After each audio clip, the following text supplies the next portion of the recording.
Bueno, seguimos hablando de educación, un tema que realmente preocupa a todos los panameños por mucho tiempo, porque cada prueba que se hace, cada prueba que salimos mal parados, a nivel nacional, a nivel internacional. Recientemente pues vimos publicaciones donde la matemática no era un fuerte, ni tampoco el español, así que imagínense ustedes. Nivia Roxana Castrellón está con nosotros de Grupo Unidos por la Educación. Así es. Bienvenida, ¿cómo estás? Muy bien y muy contenta que me hayan invitado. Yo pienso que la educación es un tema que tiene que estar por encima de cualquier diferencia que tengamos los panameños. Hay que hacer convergencias para tener más y mejor educación. Y es a lo que se le atribuye todas las deficiencias que encontramos hoy día en nuestro país, a la educación. Así mismo es. Yo pienso que hay muchas lacras sociales, incluso temas como salud, que tienen incidencia precisamente por el tema de la educación. Recientemente estaba comentando sobre esta publicación pues que nos dejó realmente desconcertados por la deficiencia en matemáticas y en lenguas o en español. Y esto fue un congreso o una reunión que hubo en Santiago de Veraguas. ¿Qué fue lo que pasó ahí? ¿Qué era? Pienso que fue un evento paradigmático. Nosotros por primera vez, que no tenemos conocimiento que haya pasado anteriormente, hemos hecho un esfuerzo colaborativo desde la sociedad con el Ministerio de Educación para analizar la base de datos, liderando este esfuerzo una persona muy reconocida en Panamá, que es el doctor Julio Escobar, y nosotros participamos en el equipo junto con el sistema que evalúa la calidad de la educación desde el MEDUCA. ¿Qué se encontraba en esta base de datos? ¿Qué aspectos se tomaba en consideración para sacar una conclusión? Básicamente esto es una prueba internacional que se llama TERCE, que es el tercer estudio evaluativo y comparativo sobre la calidad de la educación del Laboratorio de Calidad de la Educación de la UNESCO, que solo mide América Latina y los niveles de tercero y sexto grado. O sea, esta es una regla o una vara que mide a todos los países por igual. Todos los países por igual, pero considerando lo que se llama la contextualización.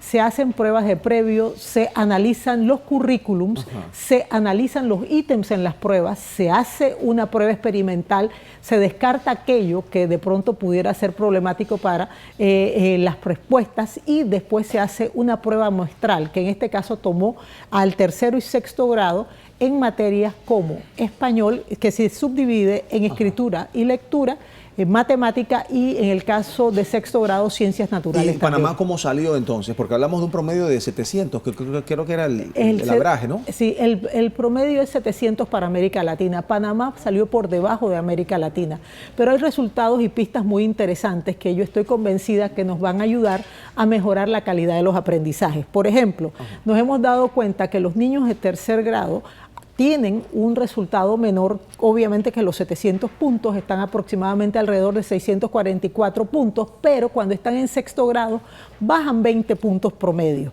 ¿Qué pasa? Eso te da una pista, te dice, por ejemplo, que algo está ocurriendo entre el tercero y sexto grado, que nuestros niños están perdiendo competencias.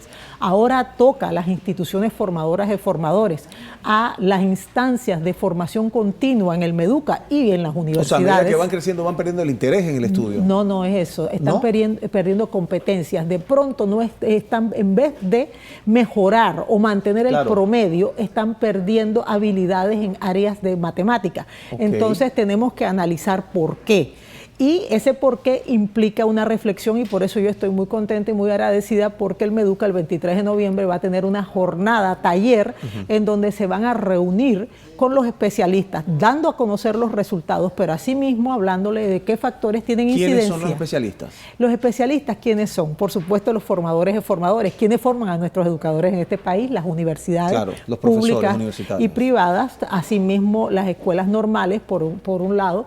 También hay expertos que nos pueden ayudar muchísimo, por ejemplo, la Escuela de Español, la Red Nacional de Educadores que tienen que ver con español, etcétera, etcétera, que han estado trabajando en equipo y, por supuesto, en la Fundación de Olimpiadas de Matemáticas. Estoy dando ejemplos de quienes yo invitaría. Ahora, Nivia, generalmente se hacen estudios y se llegan a conclusiones, aquí dice, aquí está el resultado, pero luego del resultado, ejecutarlo, o sea, aplicarlo, ahí es donde viene el problema muchas veces.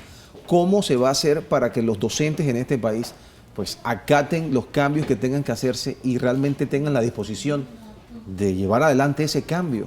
Yo pienso que esto tiene que ser un compromiso país. La vez pasada alguien me decía, me siento pesimista en cuanto a los cambios en educación y yo le contestaba que debemos ver la parte positiva. Panamá es un país muy pequeño. Panamá es el país de tierra firme en América Latina con menor población fuera de, que habla, de habla hispana, porque Belice obviamente es el más pequeño.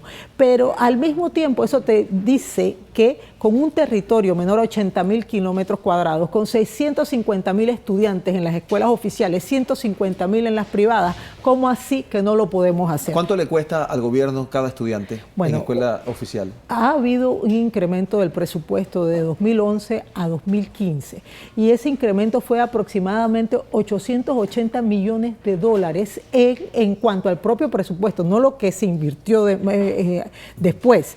Y eso ha implicado que promedio un estudiante en escuela oficial está costando aproximadamente 2.500 balboas. O sea, le cuesta al gobierno subsidiar esa educación.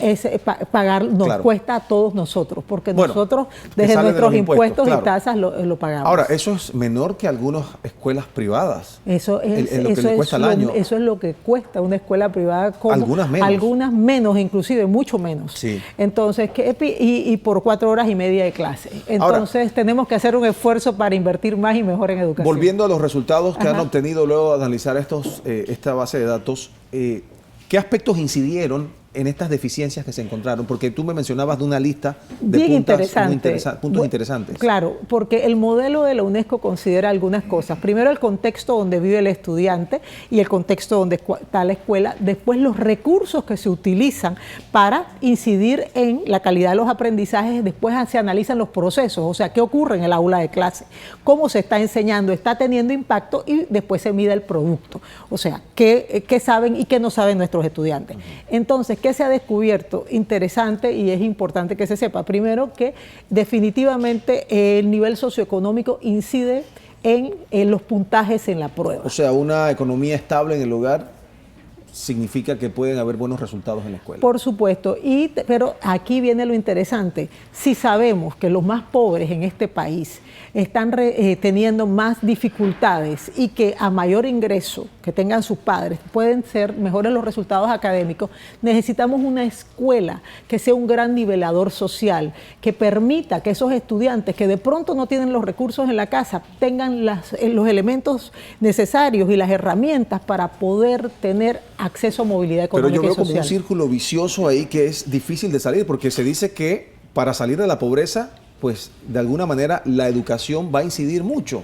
Pero si eres pobre, entonces, ¿cómo vas a tener esa educación? O sea, ¿cómo logras salir de ahí? Bueno, yo creo que tenemos que tener soluciones creativas a problemas crónicos, Iván.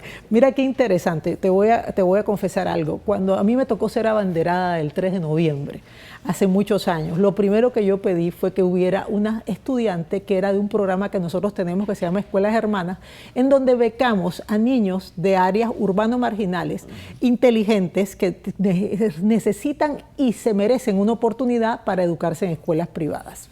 Quiero comentarles algo. No hubo satisfacción más grande que esta niña me acompañara. El otro día me la encontré.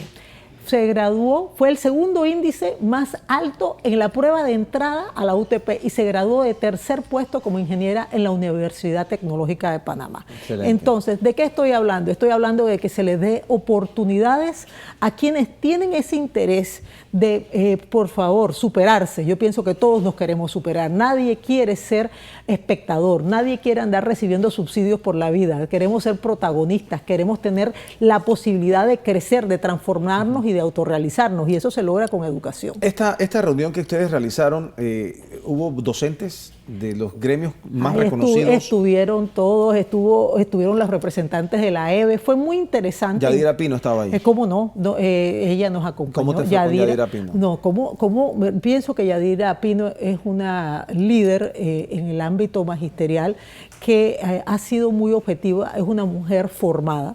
Y la verdad es que sus comentarios fueron atinados. Ella incluso fue comentarista del estudio y de la presentación que se hizo junto con el doctor Juan Bosco Bernal y Gina Garcés y un representante de Unidos por la Educación que habló por la sociedad civil, que es nuestro coordinador de la provincia de Chiriquí, el licenciado Luis Watts. Fue bien interesante, estuvieron los formadores de formadores, hubo una audiencia bien diversa y yo creo que lo más importante es lo siguiente, y lo digo como ciudadana, yo creo que nosotros debemos dejar de pensar quiénes son los culpables.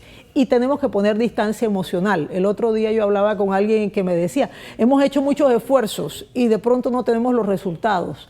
Eso no significa nada. Nosotros tenemos que seguir esforzándonos como país. Claro. Y tenemos que enfocarnos y entender que lo que está pasando es importante. ¿Es rescatable a corto plazo la educación? Porque yo te mencionaba hace un rato que muchas veces conversas con amistades y dices, oye, aquí hay que hacer un esfuerzo para mandar a tu hijo a la escuela privada porque la escuela pública realmente pues no es la sombra de lo que era hace 30, 40 años Bueno, atrás. yo pienso que es más que rescatable. Si pudo estar a ese nivel, ¿por qué no puede volver a estar a ese nivel? Yo pienso que tiene que ser un tema de compromiso, porque lo que ha ocurrido es que desafortunadamente ha sido una interacción que de pronto no ha sido la más apropiada, muy negativa, buscando culpables. Por eso hablaba de eso. Esto no es un tema de culpables. El ministerio tiene que analizar qué puede hacer mejor, incluso administrativamente en la parte técnico-docente. Los educadores deben hacerlo, los padres de familia, los estudiantes, la sociedad en general, los medios de comunicación. Todos tenemos que hablar de este tema. Habría que crear una ruta, ¿cómo se llama? Una hoja de ruta, ¿sí? Por parte del Ministerio de Educación. Por parte de todos. Compromiso de Estado, porque cambian gobiernos, cambian ministros, cambian metodologías, o sea, se quiere improvisar, se quiere implementar algo nuevo cada 5 años y yo siento que de alguna manera eso tiene mucho que ver, el tema de la política dentro de la educación. Bueno, yo pienso que es esencial tener claro algo. Panamá ha hecho muchísimos esfuerzos de diálogo con resultados, incluso diálogos donde han participado los educadores y hemos llegado a acuerdos nacionales. Hay que saber implementar y esto implica un compromiso de todos los actores. Yo pienso que hay que construir sobre nuestras convergencias, no sobre nuestras divergencias. Panamá se merece una educación del primer mundo, la podemos obtener. Debe ser un compromiso de todos. A mí me preguntan muchísimo, sí. ¿Y usted por qué tiene 18 años hablando de lo mismo? Porque yo estoy convencida que es así. Y con ningún interés de índole personal, porque lo que yo quiero es un mejor país. Yo pienso que el compromiso de cada uno de nosotros es dejar un país mejor que el que recibimos. Nidia Roxana Castrellón, Grupo Unidos por la Educación. ¿Nos mantienes informado entonces sobre este evento del 23 de noviembre? Por favor, acompáñenos más bien. Yo pienso que deben estar allí. Claro. Los medios deben demostrar un compromiso con la educación. Por supuesto. Muchas gracias. Con gusto. Bien.